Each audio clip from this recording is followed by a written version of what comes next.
अंतिम bus stop. लोग सोचते हैं कि अंतिम बस स्टॉप एक जगह है, लेकिन वास्तविक जीवन में यह एक भावना है। हर रात 11:40 बजे अंतिम बस पुराने शहर के डिपो के प्लेटफॉर्म नंबर 6 पर आती थी। उसके ऊपर का बोर्ड झिलमिलाता था, आधा टूटा हुआ, ठीक वैसे ही जैसे उसके नीचे इंतजार कर रहे जीवन। यह किसी भी किताब में नहीं लिखा गया था, बस कुछ ऐसा जो कोई भी देर से यात्रा करने वाला धीरे धीरे सीखता है। रमेश हर रात वहां खड़ा रहता था।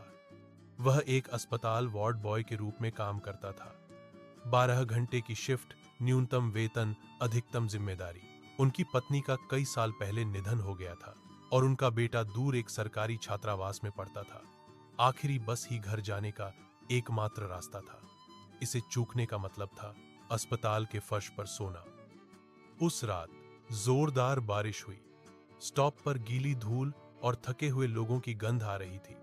एक बूढ़ी औरत एक कपड़े का थैला पकड़े हुए थी। अंदर दवाइयां थीं जो वह वहन नहीं कर सकती थी, लेकिन फिर भी खरीदी। एक कॉलेज की लड़की चुपचाप खड़ी थी। दुपट्टा भीगा हुआ था, फोन बंद था। एक अंशकालिक नौकरी से लौट रही थी, जिसके बारे में उसके माता पिता नहीं जानते थे। एक दैनिक वेतन भोगी मजदूर बार बार सिक्कों को गिनता था, उम्मीद करता था कि वे पर्याप्त होंगे। किसी ने बात नहीं की, वे शायद ही कभी करते थे। रात 11:45 बजे बस अभी तक नहीं आई थी। गार्ड ने कंधे उचकाए।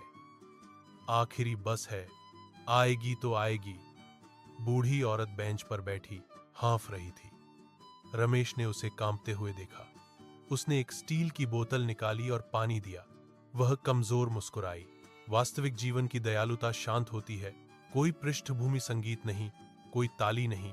आखिरकार हेडलाइट्स दिखाई दी। बस आई। धुएं की खांसी, पेंट पुराने घावों की तरह उखड़ रहा था।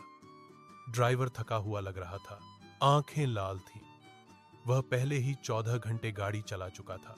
असली तथ्य, ड्राइवर फिल्मों में हीरो नहीं होते, वे समय सीमा से जूझते हुए इंसान होते हैं। जैसे ही लोग चढ़े, कंडक्टर चिल्लाया, चलना है तो चढ़ो वरना रहो। बूढ़ी औरत चढ़ने के लिए संघर्ष कर रही थी। किसी और के हिलने से पहले रमेश आगे बढ़ा, उसका हाथ पकड़ा और उसे अंदर जाने में मदद की। कॉलेज की लड़की ने पीछा किया, फिर मजदूर ने। जब रमेश ने अपनी जेब में हाथ डाला तो उसका दिल बैठ गया। उसका मासिक पास गायब था। कंडक्टर ने सिर हिलाया, नियम है। बारिश और तेज हो गई। रमेश ने बस की ओर देखा, घर जाने का उसका एकमात्र रास्ता। फिर बूढ़ी औरत पहले से ही बैठी थी, अपनी दवाएं पकड़े हुए। बिना एक शब्द कहे मजदूर आगे बढ़ा और कुछ सिक्के गिरा दिए। कॉलेज की लड़की ने एक नोट जोड़ा, पीछे से किसी ने और दिए। यह दान नहीं था, यह समझ थी। कंडक्टर ने आह भरी, पैसे लिए और रमेश को अंदर जाने का इशारा किया।